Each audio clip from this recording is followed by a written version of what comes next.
之前跟大家分享过一期我的11款常用的宝藏软件和插件，收到了很多收藏和关注。那么这期视频我继续跟大家分享一下我在 Chrome 浏览器上的常用的宝藏插件，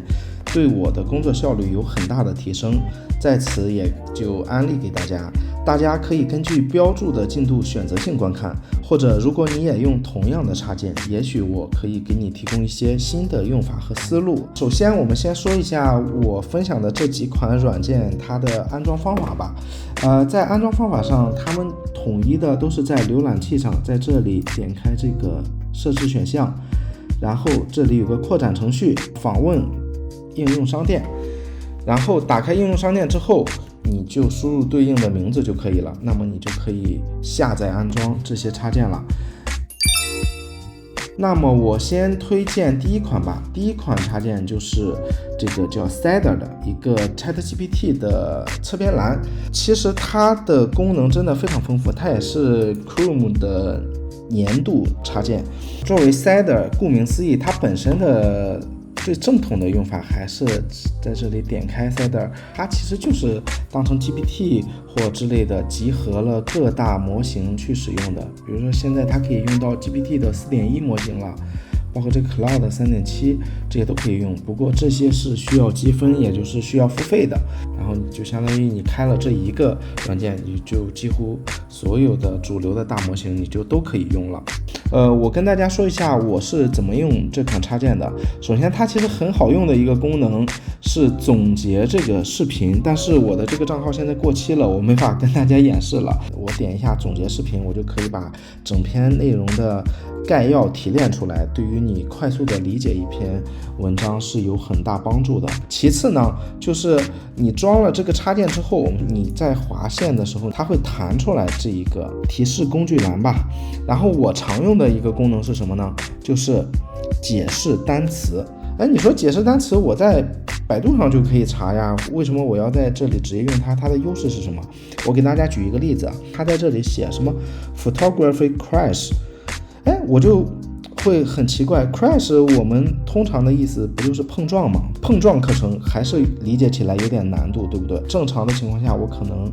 老的办法就是先找到百度看一下它的意思，崩溃碰撞，看了半天我觉得好像还是很难解释这个单词在这句话里的意思，所以我们现在你就可以直接选中它，翻译成简体中文。我们看一下它怎么翻译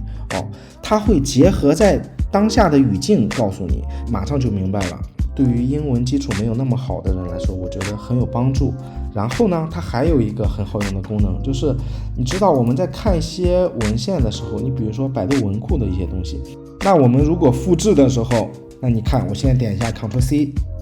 然后就是让你开会员才能复制，那就很讨厌嘛。我们现在直接用这个 Cedar 就可以，它在这里有一个复制。如果你在这里没有复制功能呢，你还可以在这个选项里边，在这里点一下这个固定就行了。那我现在再复制一下，在上面我 Ctrl+V 粘贴一下，是不是就粘贴过来了？然后我们说一下我推荐的第二个软件。第二个软件呢，就是这个，我不知道它怎么念，可能叫木子李。它的作用是，当你新开一个标签页的时候，你会发现你的标签页不再是一个空白页了，而是它给你提供了这么一个灵感的素材库。它这里边集成的都是各大设计网站呀，它给你汇总在一起的这么一个类似于简报类的东西。你在这里还可以去选，比如说我单独的去选 Behance 这个平台的，你看它这里的东西都来自于 Behance， 但还有很多很多这些平台，你可以挨个的去定制。那我说一下，其实我真正用这个功能最多的是什么呢？我很少真正的点开去看那么多东西，我很多时候我就去看它的这一个封面，看看它的字体，看看它的排版，可能它很快的就能用在我下一期的比如说封面上或者版面上，我都可以做一个很好的灵感库。那第三个插件呢，我跟大家推荐一下，是这个叫沉浸式翻译。这个插件它也非常非常的好用，我们先看一下它是怎么用的。同样的，我们刚才的这个网站，你看你安装完成后，它在这个地方它会有这么一个东西，我点一下呢，它就可以变成双语的翻译了，就是它能同时显示英文还有中文。但我真的觉得它很好用的一个功能是什么呢？就是你可以3击空格键，然后把你的母语转换成英文，或者你可以设置转成任何语言都可以。我举个例子，比如说这个 Pixabay 这个网站，有时候我去用中文关键词搜出来的可能效果不是特别好，那我有时候就会转成英文。比如说我搜游客这个词，游客，但是你不想搜游客，你想搜英文的游客，但是你又不知道英文的游客怎么说，那这个时候你看，你3击空格，马上就变成 visitors。